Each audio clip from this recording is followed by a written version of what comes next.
अस्सलाम वालेकुम नाजरीन, मैं हूँ रामीन सैयद और आप देख रहे हैं प्रोग्राम ज़ेरे बहस। नाजरीन, आज बाय इलेक्शंस हुए, 13 कौमी और पंजाब असम्बली की नशस्तों पर हुए और ये इलेक्शन सिर्फ रूटीन के इलेक्शंस नहीं थे, ये पूरे सियासी माहौल की नब्ज़ चेक करने के इलेक्शन जिसको कहा जा रहा था। ज़्यादातर नशस्तें पीटीआई अरकान की नाअहलियत की वजह से खाली हुई थी और दिलचस्प बात यह है कि पीटीआई बज़ाहिर तो बॉयकॉट पर थी आज, मगर आज़ाद उम्मीदवार हर हल्के में उन्हीं की हिमायत का दावा कर रहे थे। लाहौर का अहम हल्का NA 129 में मरहूम मियां अज़हर की नशस्त पर उनके पोते मैदान में उतरे और बैलेट पेपर्स की तादाद पर कुछ तनाज़ा हमने देखा। सुबह से ही सवालात खड़े हुए थे, कहीं 18 किताबें लिखी थी, कहीं 15 निकली। फिर अमन अमान के हवाले से अगर बात की जाए तो बड़े अच्छे इंतजाम थे, 6,500 से ज़्यादा एहलकार तैनात थे, लेकिन सियासी दर्जा हमें काफ़ी एलिवेटेड नज़र आया।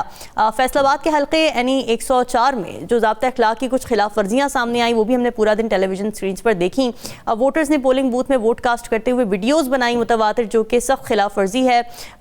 इलेक्शन कमिश्नर की जानिब से जो रूल्स दिए गए हैं, जो SOPs हैं, उसकी बैलेट पेपर्स की तस्वीर वायरल होती रही, ना सिर्फ खींची गई बल्कि सोशल मीडिया पर डाली गई, इसके खिलाफ भी एक्शन हुआ। फिर जड़ावाला का हल्का था NA 96, वहाँ पर वोटर्स बैलेट पेपर्स पर मोहर लगाने की तस्वीर और पोलिंग स्टेशन के बाहर लेकर जाने की फुटेजेस भी सामने आई। सिक्योरिटी एहलकार ज़ाब्ता अखलाक की खिलाफ वर्जी को रोकने में नाकाम रहे, मगर नोटिस इसका लिया जाता रहा और इलेक्शन कमीशन ने सख्त हिदायत जारी की कि पोलिंग स्टेशन में किसी भी मोबाइल का इस्तेमाल ममनू हो और वोट की राजदारी यकीनी बनाई जाए, लेकिन ऐसा हो नहीं रहा था। ये बात इंपॉर्टेंट है देखना। वोट पर हमने देखा कि आज एतमाद और जोश भी कुछ नज़र आया। बहुत सारी ऐसी कम्युनिटीज़, मार्जिनलाइज कम्युनिटीज़, या जैसे साहिवाल में हमने देखा कि दोनों टांगों से माजूर एक खातून ने कौमी फरीज़ा समझ कर वोट दिया। फिर जड़ावाला में 96 साल साबिक टीचर रशीद रहमत, उन्होंने भी वोट डाला जाकर। इसकी भी कवरेज 92 न्यूज़ की बुलेटिन्स में भी होती रही है। साहिवाल में दूल्हा बारात समेत वोट देने पहुंच गया। तो हालात जैसे भी हों, वोट हर सूरत कास्ट किया गया, ये हमने देखा। जो पॉलिटिकल पार्टीज़ की सिचुएशन थी, नून लीग को क्लीन स्वीप की उम्मीद है, PTI का बॉयकॉट है, TLP पर पाबंदी और पीपल्स पार्टी फील्ड में नहीं उतरी, तो इलेक्शन को एक तरफा और बाज़ हद तक मशकूक भी समझा जा रहा है। तो सवाल ये कि क्या ये बाय इलेक्शन वाकई अवामी मैंडेट दिखाएंगे, क्या शफाफियत पर उठने वाले एतराज़ात सियासी माहौल को मज़ीद धुंधला करेंगे और क्या ये नताइज आम इंतखाबात के सियासी नर कोई बड़ा इशारा दे सकते हैं। इसी में बात करेंगे। प्रोग्राम के पहले से मुझे ज्वाइन कर रहे हैं सीनियर तजिया का नजमुल साकिब साहब, ज़फ़र अली साहब और विजय मीर साहब। आप सभी का बहुत शुक्रिया। नजमुल साकिब साहब, आज पूरा दिन हमने गहमा गहमी देखी। कई जगहों पे नून लीग ने ये कहा कि जी हमारे कैंप्स बहुत भरे हुए थे, PTI के कैंप्स तो बिल्कुल खाली पड़े हुए थे। तो एक टसल हमने पूरा दिन ही देखी। बाई इलेक्शंस की अहमियत और उससे क्या जज किया जा सकता है? पहले तो आपने बड़ा अच्छा इंट्रो दिया, उसमें 2-3 चीजें ऐड कर लेते हैं कि ये 13 नशिस्तें हैं नेशनल असम्बली और प्रोविंशियल असम्बली की मिला के, और इसमें ज्यादातर वो जो खाली हुई क्योंकि 9 मई के जो मुजरिमान थे जिनको डिस्क्वालीफाई किया गया। फिर ये कि इसमें 23 उम्मीदवार जो है ना, 23 वो सियासी जमातों के हैं, बाकी जो 82 हैं वो आजाद उम्मीदवार। इसका मतलब ये हुआ कि जो सियासी जमातों से खड़े हुए उनसे तकरीबन 4 गुना ज्यादा आजाद उम्मीदवार हैं जी। अब ये आजाद उम्मीदवार क्या PTI को ज्वाइन करेंगे या मुस्लिम लीग नून को ज्वाइन करेंगे या वैसे ही आजाद रहेंगे, ये देखने की बात है। बात है। पहले तो आपको ओवरऑल बताता हूँ, ओवरऑल बताते हैं आपको कि इसका इम्पैक्ट क्या होगा नेशनल असेंबली में, पार्लियामेंट में और प्रोविंशियल असेंबली में। सबसे पहले ये है कि नून लीग चूंकि इस वक्त तकरीबन हुकूमत में है, जो कोलिशन है आपकी, हमारे यहाँ रिवायत रही है कि जब भी कोई ज़िमनी इलेक्शन होता है तो जो हुकूमती जमात होती है उसके लोग ज्यादा जीतते हैं। कुछ किस्मत भी साथ होती है और कुछ जो है वो वादे वही भी ऐसे होते हैं, और कुछ हम लोग भी ये चाहते हैं कि वो यानी उन्हीं को ज्वाइन करें। ताकत का मसला है, पहली बात तो ये। कॉन्फ्लिक्ट ना। दूसरा ये है कि हुकूमत को पार्लियामेंट में 2/3 अक्सरियत तो ऑलरेडी हासिल है। ठीक है, हमने 26वीं तरमीम में देखा, 27वीं में भी देखा, लिहाजा उस लिहाज से तो हुकूमत बड़े यानी सुकून में है, इससे कोई वैसे फर्क नहीं पड़ेगा। प्रोविंशियल असेंबलीज में खासतौर पे KP और पंजाब की प्रोविंशियल असेंबली में थोड़ा बहुत फर्क पड़ेगा, लेकिन बहुत ज्यादा नहीं। ये तो हो गया आपका इम्पैक्ट का। असल सवाल जो है ना वो 2 है मेरे पास इस वक्त। पहला सवाल ये है कि अगर जमहूरियत में इलेक्शन जो है, चाहे वो जनरल इलेक्शन हो चाहे ज़िमनी इलेक्शन हो, अगर इलेक्शन जमहूरियत का कॉर्नरस्टोन है जी और फिर हमारे पास एक जमहूरी आइन भी है, तो जो इलेक्शन करवाते हैं, पहला सवाल यह है कि जो इलेक्शन करवाते हैं उनमें जो 4 क्वालिटीज होनी चाहिए या क्वालिफिकेशंस होनी चाहिए, वो हमारे इलेक्शन कमीशन ऑफ पाकिस्तान में है कि नहीं है।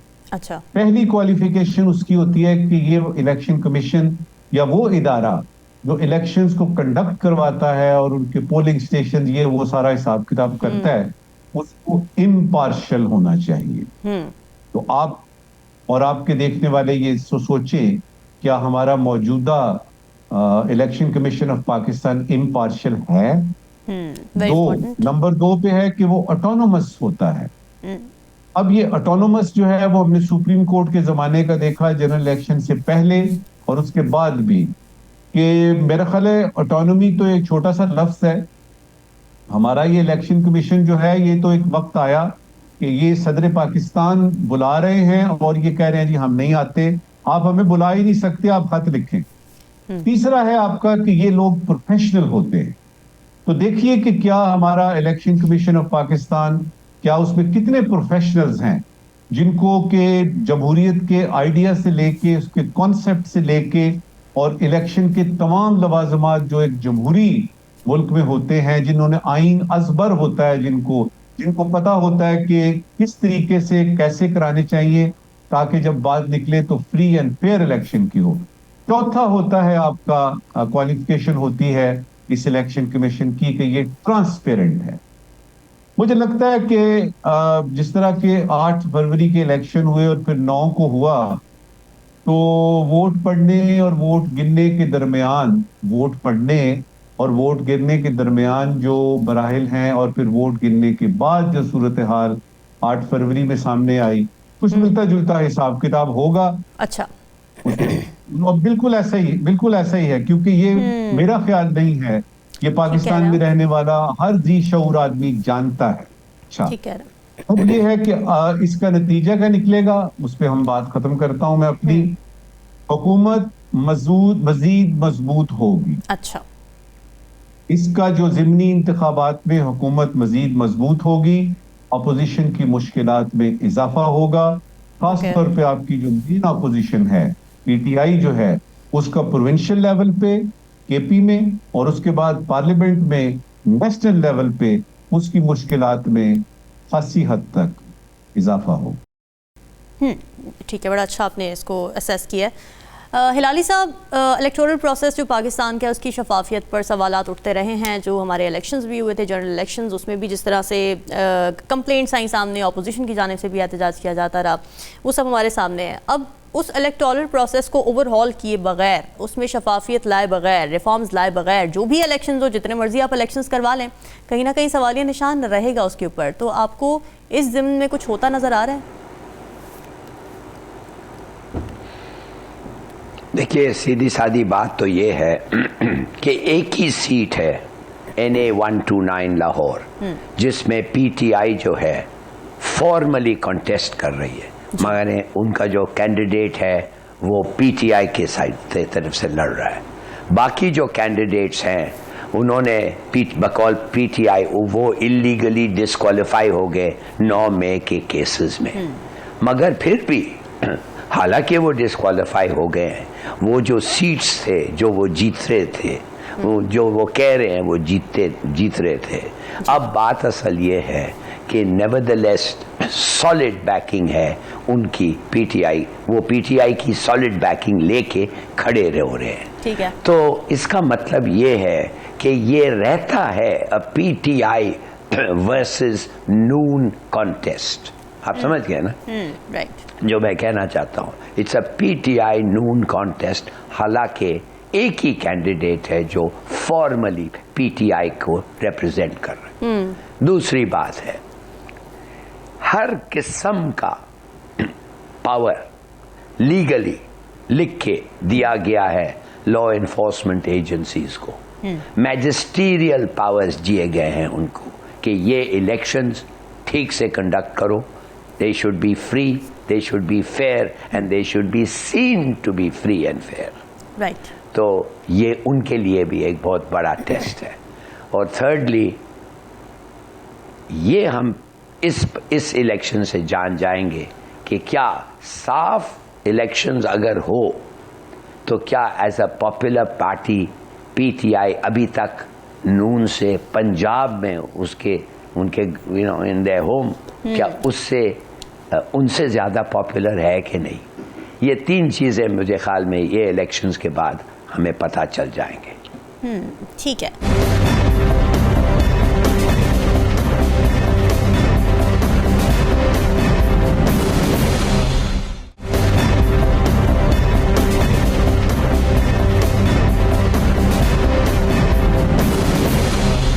मीर साहब, आपको क्या लगता है इन इलेक्शन से जो मौजूदा पॉलिटिकल लैंडस्केप है उसके ऊपर कोई फ़र्क पड़ेगा?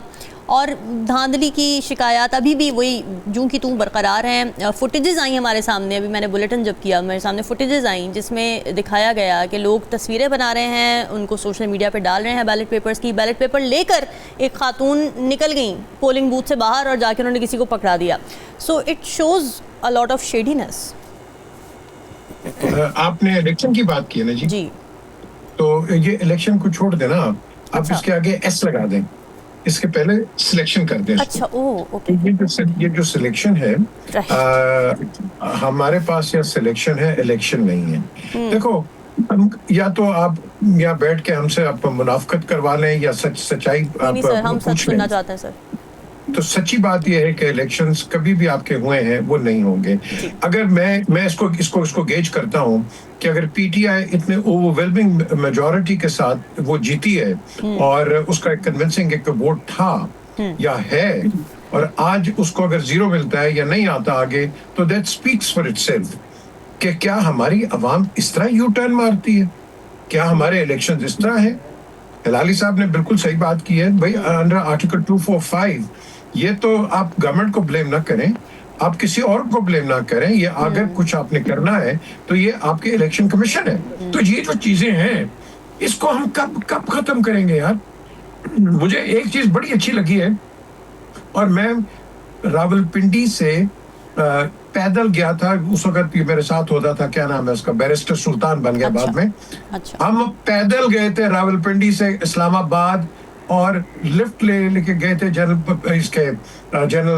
फील्ड मार्शल अयूब खान के घर, बिकॉज जब ये हट गए, जब इनके मुतल्लिक़ गैर मुनासिब अल्फाज इस्तेमाल किए, तो उसने कहा जाओ फिर कर लो तुम, and he left everything. Yes, he left everything. तो आज वो हशवानी का घर है, उस घर में ये रहते थे। And I tell you, I went there, got an photograph of him and a letter, because बचपन में पता चल गया था यार एक क्रेडिबिलिटी क्या होती है, आपकी रिस्पेक्ट क्या होती है, जो मर्जी अच्छाई बुरी। ही रिजाइंड। तो मैं यही कहूंगा, ईमानदारी का एक वोट भी आपको मिलता है ना, यू आर अ किंग। ईमानदारी के 50 वोट आपको चोरी के मिलेंगे, यू आर अ नोबडी। तो अगर आपने इस तरह जीतना है या जीते कोई, तो मैं समझता हूँ कि वो आप अपने आप को भी धोखा दे रहे हैं, अवाम को भी धोखा दे रहे हैं, और अपने सिस्टम को भी धोखा दे रहे हैं। तो हम सब उम्मीद से हैं, अल्लाह करे बिल्कुल ये अच्छे साफ और शफाफ इलेक्शंस हो, लेकिन मेरे रिजर्वेशंस इसमें नहीं है। ठीक है। अच्छा नजमी साकिब साहब, ये तो हम बात कर रहे हैं ना वोट कास्ट करने की और ये सब धांधली की, लेकिन अगर थोड़ा सा ग्राउंड लेवल पे पॉपुलैरिटी की इस वक्त बात की जाए, ख़ास तौर से पंजाब में मरीम नवाज़ की जैसे हमने कैंपेन्स देखी हैं बड़ी तेज़ी में और काम हो रहा है, सारा आवाम खुश है, वो ऐसा मतलब नज़र आ रहा है। इनिशिएटिव्स हैं, कंपैरिजन्स हो रहे हैं पीटीआई के साथ कि पीटीआई के दौरे हुकूमत में पंजाब में क्या कुछ हुआ, सफाई सुथराई नहीं थी, सुथरा पंजाब मरीम नवाज़ ने लॉन्च किया। आप समझते हैं कि ग्राउंड लेवल पर आवाम में पजीराई है इस वक्त नून लीग के लिए, पंजाब में एटलीस्ट? अगर आप किसी पीटीआई के वोटर सपोर्टर से बात करेंगे तो वो कहेगा कि 98% या 97% जो लोग हैं पीटीआई के साथ हैं। अच्छा। नून लीग के किसी सपोर्टर से बात करेंगे तो वो कहेगा जी कि कुछ 60-65% तो सीधे सीधे नून लीग के हैं। पीपल्स पार्टी से बात करेंगे तो उनको उसके मुताबिक जवाब आएगा। सोशल मीडिया को देखेंगे तो आपको ऐसे लगेगा कि पाकिस्तान में सिर्फ एक लीडर है और उसका नाम है इमरान खान। अच्छा। पाकिस्तान में सिर्फ एक पार्टी है और वो है पीटीआई, और उसका कोई किसी किस्म का वो नहीं है, कोई मददगार नहीं है, वो अकेली जंग लड़ रही है और वो बहुत ज्यादा इस वक्त प्रॉब्लम्स में है और उसमें से बड़ी ज्यादतियां हो रही हैं। आपको फैक्ट्स कैसे पता लगते हैं? आपको फैक्ट्स कैसे पता लगते हैं? इलेक्शन बताता है। इलेक्शन बताता है कि वो जो बातें करते हैं बाहर जाके अंदर वोट किसको देते हैं, और उसके लिए फेयर होना, फ्री होना बहुत जरूरी है इलेक्शन का। 8 फरवरी के इलेक्शन से जो पीटीआई वालों ने यानी लिया कि जी हमारी तो इतनी सीटें थी और नून लीग की तो सिर्फ 17 थी, ये थी वो थी, वो अभी तक अमेलगामेटेड है कॉन्सेप्ट, वो अभी तक उसमें मलगूबा बना हुआ, पता नहीं सच क्या था। लिहाजा ये कहना, कोई शख्स ये नहीं कह सकता कि फलां पार्टी इतनी मजबूत है, इतना, इसलिए कि इलेक्शन इटसेल्फ जो है वो आपका वो मशकूक है, उसके रिजल्ट्स मशकूक हैं। लिहाजा सच जानने की बजाय मेरा ख्याल है बस यहाँ तक ही रखते हैं, ठीक है, कि जिस वो पार्टी अच्छी लगती है वो ही सबसे मकबूल। एक ऐसे इशू पर बात करने जा रहे हैं जिसका बराह रास्त ताल्लुक हमारी मईशत, हमारी बरामदात और हमारे आलमी इमेज से है। पाकिस्तान का GSP प्लस स्टेटस और यूरोपीय यूनियन का वाज़ेह पैगाम कि डू मोर। यूरोपीय यूनियन के सफ़ीर ने ये साफ कह दिया है कि अगले मॉनिटरिंग मिशन में पाकिस्तान की कारकर्दगी को सख्ती से जांचा जाएगा। ये वो स्टेटस है जिसने 2014 से अब तक हमारी टेक्सटाइल एक्सपोर्ट्स को 108% तक बढ़ाया, यानी लाखों नौकरियां क्रिएट हुई, अरबों रुपए का फ़ायदा हुआ। लेकिन अब यूरोपीय यूनियन ये कह रहा है कि अभी भी बहुत कुछ करना बाकी है पाकिस्तान की तरफ से। खुसूसन कुछ शोबे गिनवाए उन्होंने जिसमें ह्यूमन राइट्स है, लेबर राइट्स है, वुमेन राइट्स है, जबरी गुमशुदगियाँ, मौत की सज़ा, अक़लियतों के हुकूक़ जैसे सेंसिटिव इशूज़। मज़ीद ये कि 2027 के बाद नया GSP प्लस सिस्टम आएगा और पाकिस्तान को दोबारा अप्लाई करना पड़ेगा। यानी आज जो खामियां निकल के सामने आ रही हैं वो कल बड़े लॉस की शक्ल में भी आ सकती हैं सामने। यूरोपीय यूनियन पहले भी खबरदार कर चुका है कि अगर इन वैल्यूज़ पर पेशरफ नहीं हुई तो फिर ट्रेड सपोर्ट नहीं जारी रखी जाएगी। और अब मॉनिटरिंग टीम बराह रास्त इदारों, सिविल सोसाइटी, कंपनीज़ और मुतासरा लोगों से मुलाकात करेगी। तो फिर यहाँ पे सवाल ये कि क्या पाकिस्तान अपने कमज़ोर शोबों पर वाकई संजीदगी से काम कर रहा है? क्या ह्यूमन राइट्स और लेबर रिफॉर्म्स में सुस्त रवि हमें मुआशी नुकसान की तरफ ले जा सकती है? और क्या 2027 के बाद हम इस स्टेटस को बरकरार रखने की पोजीशन में होंगे या नहीं? हिलाली साहब, GSP प्लस स्टेटस बरकरार रखने के लिए आपको क्या लगता है कि पाकिस्तान को इन शोबों में जो कि गिनवाए यूरोपीय यूनियन की जानिब से, ह्यूमन राइट्स, वुमेन राइट्स और इस तरह के दीगर जो मैंने इंट्रो में भी बताया, उसमें किस तरह के इक़दाम किए जा सकते हैं? क्या कोई पॉसिबिलिटी है? पहली बात तो यह है कि वो खफा हैं हमारे से और उन्होंने सीधा कह दिया है कि डू मोर, और उन्होंने बल्कि मेरे ख्याल में इनकरेज किए हैं इस किस्म की राइटिंग्स और आर्टिकल्स जिसमें लिख रहे हैं लोग कि हमें शायद ये रिन्यू ना कर पाएं, इसलिए कि हमारी परफॉर्मेंस जो है it has not been up to the mark. Right, मेरे ख्याल में ये उनका एक मैसेज है जो भेज रहे हैं। अब आप देखिए, आपको पता है कि यू हैव कुछ डिमांड्स हैं, आपको पता है EU के डिमांड्स हैं for this, and you have willingly से, एंड आपने खुल के कहा है कि हम मानने के लिए तैयार हैं कि ये कंडीशंस जो आपके हैं, ये शर्त जो आपके हैं, जो हमें ड्यूटी फ्री इंपोर्ट्स करना पड़ता है, जो 28% of Pakistani exports worth $9.5 billion जो हम दे रहे हैं विदाउट ड्यूटी फ्री आ रहा है, और हम लोगों को साथ साथ we have to keep to certain conditions. तो क्या आपने किया है? Freedom of expression, censorship, PECA, electronic media में भी क्या ये बढ़ रहा है या कम हो रहा है? सच बोले ना, अपने आप से भी कम से कम सच बोले। क्यों? Disappearances, enforced disappearances, women's right, forced marriages, girls of 11 and 12 being married, death penalty जो है वो तो खैर अलग बात है। सजाए मौत हम मानते हैं कि हमारे इन अ सेंस रिलीजन में नहीं है, मगर इट्स एन इस्लामिक पनिशमेंट, सजाए मौत, और होना भी चाहिए, इसलिए कि हम लोग वी थिंक डिटेरेंस वैल्यू उसका है। मगर fair trial, independent judiciary, use of other courts, देखिए ये जो हो रहा है कि क्या आप अपने आप को कह सकते हैं कि ये सब ठीक हो रहा है? नो। और अब आप ये भी नहीं कह सकते हैं कि हो रहा है, इसलिए कि वो कह रहे हैं नहीं भाई इट्स नॉट इनफ, आपसे सुनना से इट्स नॉट इनफ। जैसे आपने कहा मॉनिटरिंग मिशन इधर आएगा और वो मॉनिटरिंग आएगा और एक रिपोर्ट सबमिट करेगा और वो रिपोर्ट इज अवेटेड। तो अब आप जो कह रहे हैं, और फिर ईयू ने ये भी कहा कि अगले साल हम और कंडीशंस लगा रहे हैं जिस पे स्ट्रिक्ट विजिलेंस होगा। तो अगर आपको जीएसपी पे आना है तैयार हो जाए। वो उसने मैंने सुना था उसका इंटरव्यू, ये जो एनवॉय आया था जी। उसने कहा हमारे इंटरव्यूअर को, the glass must be at least half full. अगर आप चाहते हैं आपका चीज को हम देखें, एग्जामिन करें, तो कम से कम हाफ फुल होना चाहिए, कम से कम 50% चीजें आपने करना चाहिए। और उसका इम्प्लीकेशन ये था कि नहीं है। तो now you want to $9.5 billion आप रिस्क करना चाहते हैं इसलिए कि 27 ह्यूमन राइट्स कन्वेंशंस आप जाके साइन तो कर देते हैं ना, मगर उसके अलावा इम्प्लीमेंटेशन पे भी आप थोड़ा सा जोर दें ना। So true. तो ये 70% Pakistani exports duty free enter कर रहे हैं। और फाइनली मैं आपको बता दूं, फाइनली जो मैंने सुना और जो मैंने अपने कानों से सुना और देखा उस आदमी को कहते हुए, करप्शन में कोई खास इंप्रूवमेंट नहीं हुई है, बल्कि नहीं हुई है, हुई ही नहीं। और लगता ऐसे है कि आज अगर वो डिसीजन उनको लेना हो तो हमें नहीं मिलेगा नेक्स्ट ईयर के लिए।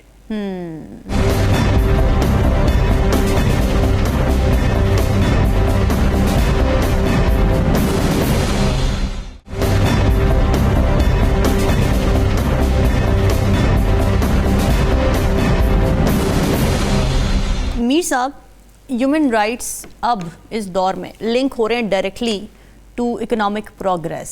पाकिस्तान को इकोनॉमिक जो लैंडस्केप है उसमें मुश्किलात हैं, और उसकी मुश्किलात के पीछे ह्यूमन राइट्स के मसले आ रहे हैं सामने, ईयू की तरफ से आ गया।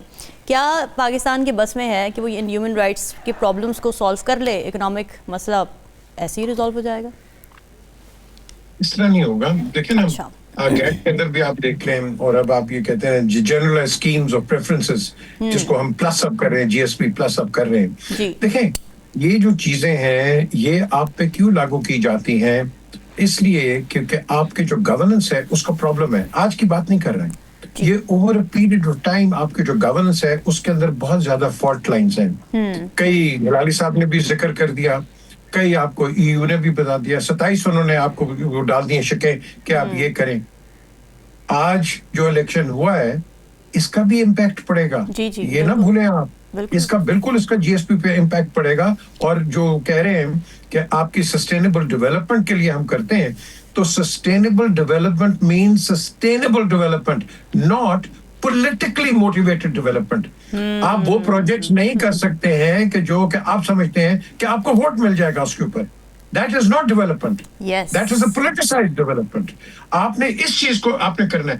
हम जो IMF के उस शिकंजे में चले जाते हैं, वो हमें जो पैसा देता है हम वहां इन्वेस्ट करते हैं कि उसके रिटर्न्स आपके पास आते नहीं हैं, और आप पे और मेरे पे हम टैक्सेस ठोक जाते हैं। ये कई चीजें ऐसी बनी हैं। तो द क्वेश्चन इज कि जब आप सब्सिडाइज कर देते हैं, फॉर एग्जाम्पल मेट्रो को आप ले लो, ऑरेंज लाइन को ले लो, अगर आप इनको सब्सिडाइज करोगे और आप समझते हो कि सब्सिडी से आपने चलाना है, तो कब तक आप चलाओगे? पैसा कहां से पूरा करोगे आप? आपने हर चीज जो करनी है डेवलपमेंट के अंदर, जिसको हम सस्टेनेबल डेवलपमेंट कहते हैं, you have to get returns out of it. हम वो करते नहीं है। फिर जो हमारा सबसे बड़ा जो प्रॉब्लम है, किसी इंडस्ट्रियलिस्ट से पूछ ले आप, अकील डेडी से लेके किसी एक आम इंडस्ट्रियलिस्ट से पूछ ले, ईज ऑफ डूइंग बिजनेस तो है ही नहीं है। हर जगह आपके वो कहते हैं ना, वो पत्थर लटकाए हुए हैं, आपको तंग किया जाता है। आप क्या बिजनेस करोगे ऐसे एनवायरनमेंट के अंदर? तो अल्लाह करे ये जो गवर्नमेंट है आज ये इसको आइडेंटिफाई करे और अपने जो ये जो आपके जो दरवाजे हैं, इन दरवाजों को खोले। क्योंकि जब आप खोलोगे बिजनेस आएगा, पैसा आपका कमाया जाएगा, आप अपने रीपेमेंट भी कर दोगे। और उसके साथ साथ ये है कि देखो ना, हम किस पे हमारा क्या इंपोर्ट है? ऑयल, क्रूड ऑयल, और दूसरा आप कह लो कि ये पाम ऑयल, तो फिर scrap iron and all that. ये जो हम कर रहे हैं इंपोर्ट, इसके अंदर हमें बड़ा फायदा होगा। तो जब हम कहते हैं कि हमें जीएसपी प्लस का मिल गया है, तो देखो वो हमें क्या अलाउ कर रहे हैं? ड्यूटी फ्री या मिनिमल ड्यूटी के साथ आप एक्सपोर्ट करें, बड़ी अच्छी बात है। लेकिन इसके साथ साथ एक इनहेरेंट प्रॉब्लम है जो मैं खुल के आपको बताता हूं। प्रॉब्लम ये है कि आपका पहला कंसाइनमेंट जबरदस्त जाता है, दूसरा भी जबरदस्त जाता है, तीसरा आप डंडी मार जाते हैं। अच्छा। With the result, yes, with the result कि आपको फिर आगे ऑर्डर्स मिलते नहीं है। सो हम क्वालिटी कंट्रोल पे भी मार खाते हैं। तो हमें अपने आप को करना चाहिए।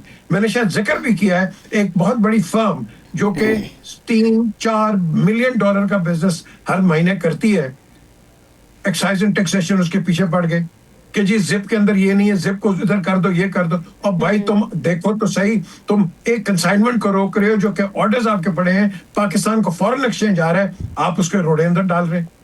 इन लोगों की नेशनलिस्टिक अप्रोच नहीं है। जब आप एक बड़ी सोच से काम करोगे, पाकिस्तान की काम करोगे, जब आप सोचोगे कि यार इस इंडस्ट्री से इससे मैंने पैसे बनाने हैं, तो फिर अल्लाह ही हाफिज है आपका। तो ये एक मैं समझता हूं जो ये हमारे पे कड़ी नजर रख रहे हैं। देखो ना, आपने 2014 का कहा है, अब 2027 तक उन्होंने एक्सटेंड कर दिया। इन द मीन टाइम जिस तरह हम दुआएं दे ये सर्वर को, ये जो गवर्नर भी हमारे बने हैं, जो GST पाकिस्तान में लेके आए हैं, ये सर इस आदमी का अकेला मैं समझता हूँ उसकी स्ट्रगल थी कि यूरोपियन यूनियन में जाके he got Pakistan the GST status. तो हमें चाहिए कि जो आपके पास आता है ना यार, उसको ईमानदारी से काम करो, कहीं तो छोड़ दो यार। तो कहाँ से कितने पैसे बनाओगे, कहीं छोड़ दो, अवाम का ख्याल करो। हम नहीं कर रहे रामीन, बातें बड़ी करते हैं, तकरीरें बड़ी कर देंगे, नसीहतें बड़ी दे देंगे, लेकिन करना हमने वही है जो हमने करना है। तो अल्लाह करे आज की हुकूमत कर दे।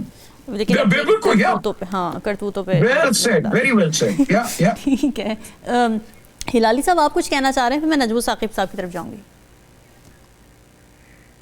जी, मैं सिर्फ ये ऐड करूंगा कि उनको इतनी डिसअपॉइंटमेंट है EU के कि आपके पास वो जो बेसिक स्टेबिलिटी आनी चाहिए हर साल, थोड़ा ज्यादा, वो नहीं आ रहा है।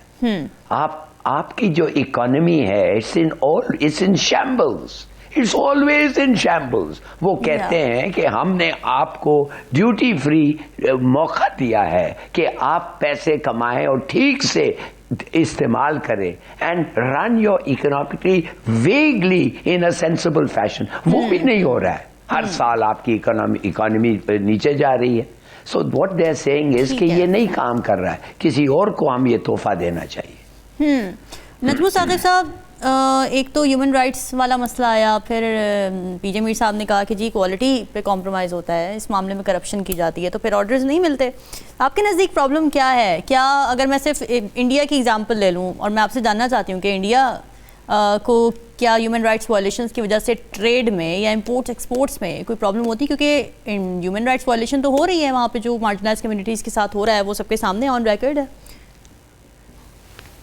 सबसे पहले तो आप देखिए कि ये बात क्या हो रही है। बात हो रही है कि हम लीस्ट डेवलप्ड कंट्री हैं, हमारे साथ एक बहुत जरा प्रेफरेंशियल ट्रीटमेंट रखी जाए, हम बहुत ज्यादा गरीब मुल्क हैं और उस लाइन में खड़े होके हम बेगर्स की तरह से बात कर रहे हैं।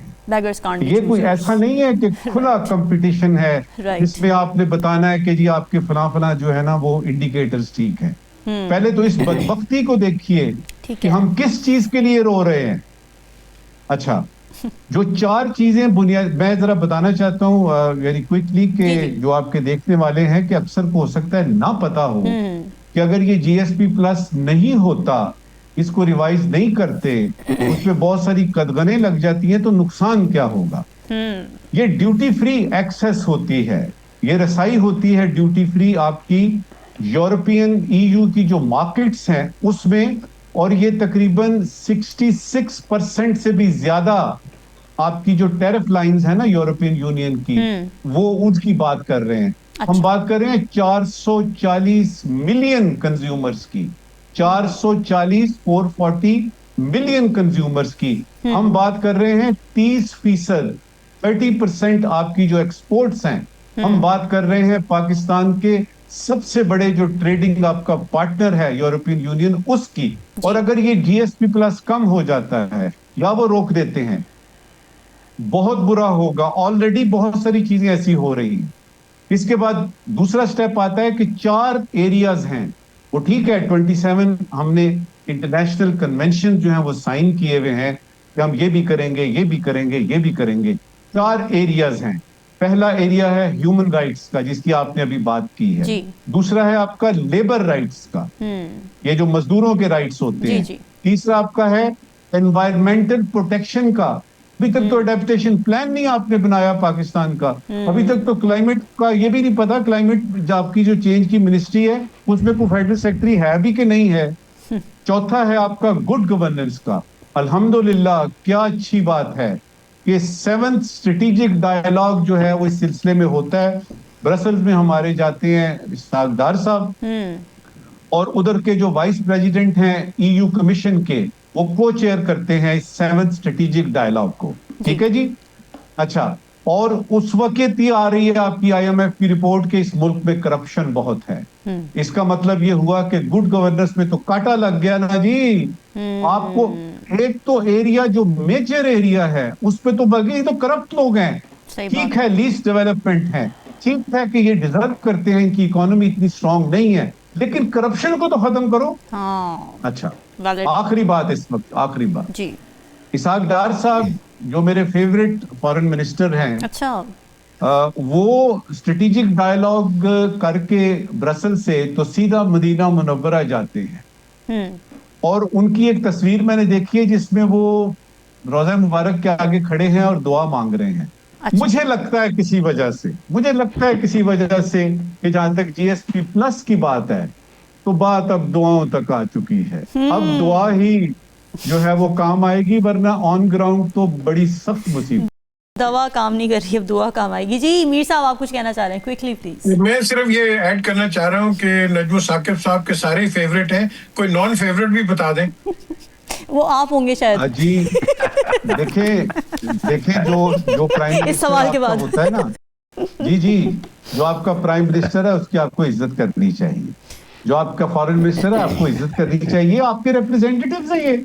अब ये डिनाई करें आप जी, मुझे ये मेरा आपके प्राइम मिनिस्टर नहीं है शहबाज शरीफ साहब इस वक्त किसी दुनिया में किसी तो मेरा भाई है सर, मेरा तो भाई है, बचपन का भाई।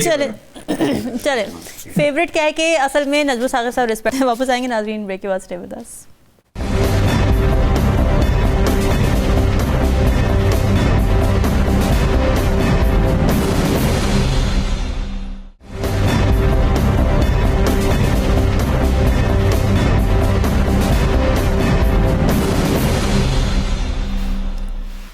वेलकम बैक जी। सेगमेंट में हम बात करेंगे भारत की एयरफोर्स के उन मसाइल पर जो एक बार फिर सामने आए हैं, और साथ ही पाकिस्तान की एयरफोर्स की वो कारकर्दगी जिसने आलमी सतह पर हमारी सलाहियत को मनवाया है। दुबई में एक एयर शो हुआ जिसमें भारत का जदीद तरीन और मुल्की साख्ता यानी मेड इन इंडिया कहलाने वाला तेजस लड़ाका तैयारा सबके सामने गिरकर तबाह हो गया। एक अफसोसनाक वाक़या था। वीडियो में साफ देखा गया कि एक सादा सरोल मैनवर भी रिकवर ना हुआ और तैयारा ज़मीन से टकराकर आग का गोला बन गया। पायलट हलाक हो गए। फिर ऑयल लीक का तनाज़ा इसमें खड़ा हुआ और अब कोर्ट ऑफ इंक्वायरी। ये सब सवाल तो उठाते ही हैं कि आखिर मसला है कहाँ। ये बड़ा इंपॉर्टेंट पॉइंट है कि ये पहला वाक़या नहीं है। तेजस 2024 में भी हादसे का शिकार हुआ था और जो इंडियन बहरिया है पहले ही उसे हैवी टैग कर चुकी है और इस वजह से रिजेक्ट कर चुकी है। अब बैरून मुल्क से ही इंजन्स दरामद होते हैं और अपग्रेड वर्जन्स की डिलीवरी सालों पीछे जा चुकी है। ऊपर से भारत की स्क्वाड्रन ताकत जो समझा जाता था MiG-21 वो रिटायर कर दिया गया इंडियन एयरफोर्स की जानिब से, और उसके बाद अब वो जो स्क्वाड्रन ताकत है वो कम होकर 29 रह गई है। पाकिस्तान एयरफोर्स के 25 स्क्वाड्रन्स के करीब है, जबकि चीन बहुत आगे निकल चुका है। इसके मुकाबले में पाकिस्तान का जो JF-17 ब्लॉक 3 है वो दुबई में एयर शो में मौजूद था और मेजर फोकल पॉइंट बना रहा। मुबारक ने ख़रीदारी में दिलचस्पी दिखाई, यहाँ तक कि एक दोस्त मुल्क ने बाकायदा MOU भी साइन कर दिया है। 2019 और 2025 की झड़पों में भी इसने अमली कारकर्दगी साबित की थी। तो पर सवाल ये है कि भारत इतनी सरमायाकारी के बावजूद ये बुनियादी तकनीकी और तरबियती मसाइल क्यों फिक्स नहीं कर पा रहा। PJ मीर साहब, जब हमारा इंडिया के साथ झड़प जब हमारी हुई तो हमने उनके तैयारे गिराए। उस वक्त राफेल थे उनके पास और वो फ्रांस साख्ता थे, तो फ्रांस की तरफ से भी ये बात आई जी कि ये एयरक्राफ्ट में मसला नहीं है, पायलट्स में मसला है। अब ये जो तेजस गिरा है उसमें भी ये बात सामने आ रही है कि जी एयरक्राफ्ट में कोई प्रॉब्लम नहीं थी। वैसे तो ऑयल लीकेज की बात आ रही है सामने, बट ज़्यादातर जो बात हो रही है वो पायलट की तरबियत के ऊपर हो रही है। What do you think is the problem? देखिए, ये एक एयर शो है।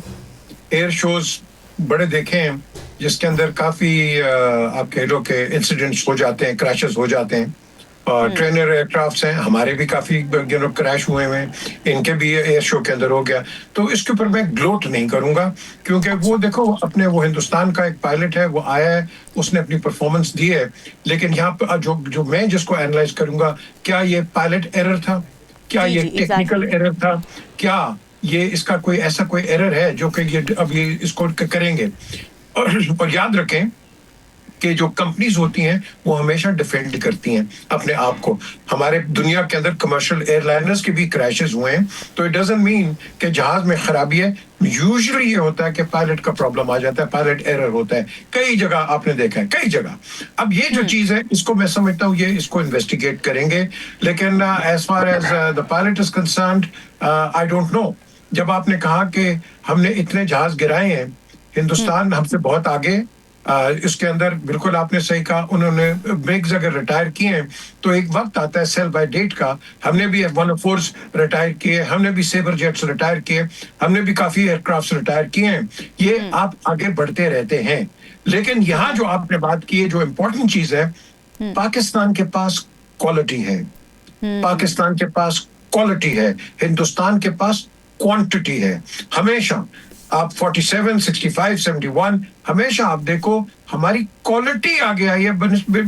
बेशक हम कम है लेकिन क्वालिटी है। सो यहाँ आपने देखना है कि आपको कहें, जिस तरह आपने भी पहले बताया, जिक्र किया है कि वो जो एयरक्राफ्ट मैन्युफैक्चरर है, हाँ जी ये पायलट एरर है, ये सब उस पर डालेंगे क्योंकि इन्होंने तो आगे जहाज बेचने। तो एक क्रैश से ये नहीं होता। अगर बोइंग क्रैश होगा तो क्या बोइंग की सेल बंद हो जाएगी? इस तरह नहीं होता।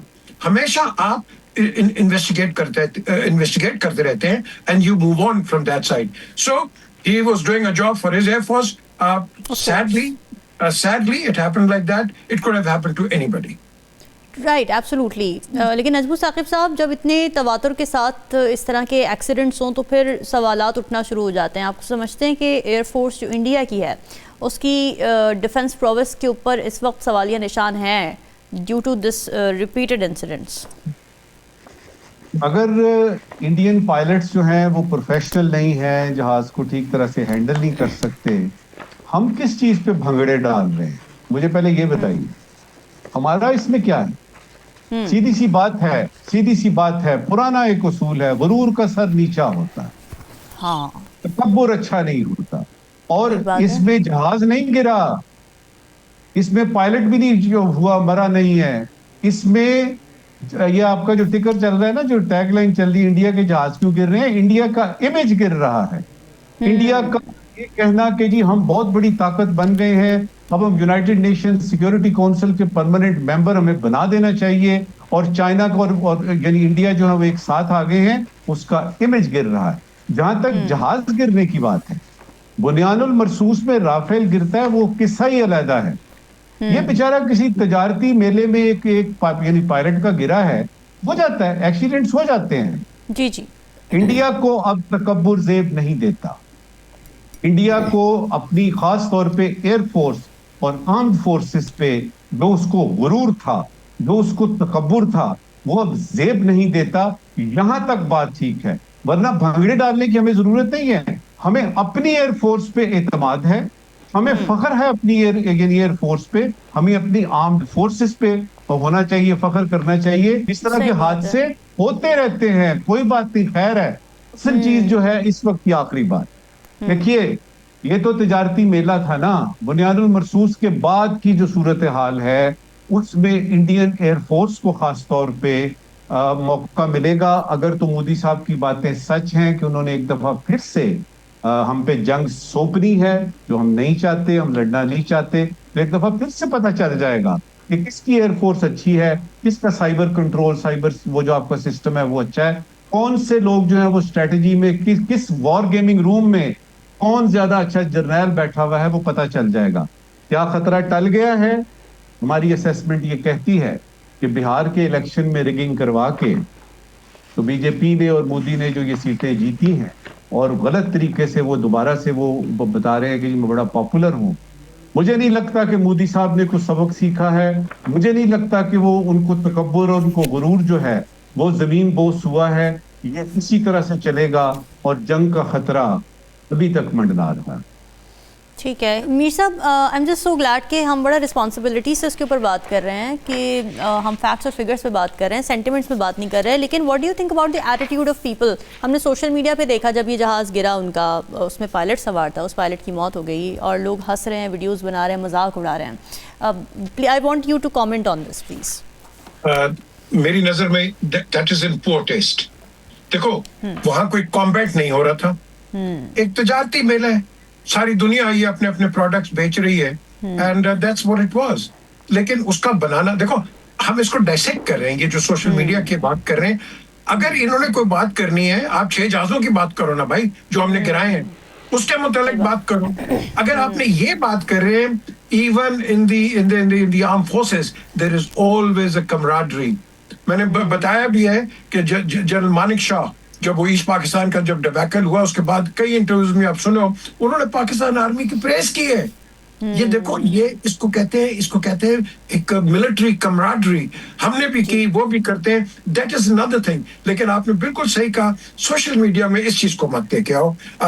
You know it's a sad loss for them, yes, लेकिन but he wasn't fighting us. It was just a display. That's all it is. Exactly. Najmus Sakib साहब, अगर आप कुछ ऐड करना चाहते हैं इस बात पे, मैं आपका भी कमेंट चाहती हूँ कि जो रवैये हैं लोगों के, ज़ाहिर पैट्रियाटिक हैं हम, बट उसमें इंसानियत को बुला देना और ये देखना कि भाई एक जो गिरा या मर गया इंसान, वो हमसे लड़ते हुए नहीं गिरा, वो अपने मुल्क को रिप्रेजेंट करते हुए मरा, ये डिफ्रेंशिएट कर पाना लोगों के लिए बड़ा मुश्किल हुआ है इस वक्त। इस पर भी कॉमेंट कीजिएगा और उसके बाद आप अपने सवालात पे आ जाइए। जी, उसमें सिंपल सी बात है, अगर आपको दुश्मन की कोई भी बात ऐसी लगती है जिसमें उसकी हजीमत है, एम्बैरसमेंट है या उसको कोई नुकसान पहुंचता है, तो एक इनडायरेक्ट आप हज़ उठाते हैं, आपको खुशी होती है। अब ये कि यहीं पे तो पता लगता है कि आपकी सोच कैसी है, आपका जिंदगी को देखने का, दुश्मनी के भी कुछ उसूल होते हैं। और उसमें अगर कोई यानी दुश्मन जो है वो इस तरह की किसी तजारती मेले में कुछ जहाज हो जाता है, तो जो फौरी रिएक्शन है हमारी आवाम का या किसी भी आवाम का, देखे ना, खुदा ना खास्ता अगर यही जहाज मेरे पाकिस्तान के किसी पायलट का होता तो वहां पे भी यही होता। और ये एक आवाम का जनरल सेंटीमेंट है, ये सेंसिबल बात नहीं है। नाज़रीन, फीडबैक जरूर दीजिएगा, हम सबको दीजिए इजाजत। अल्लाह हाफ़िज़।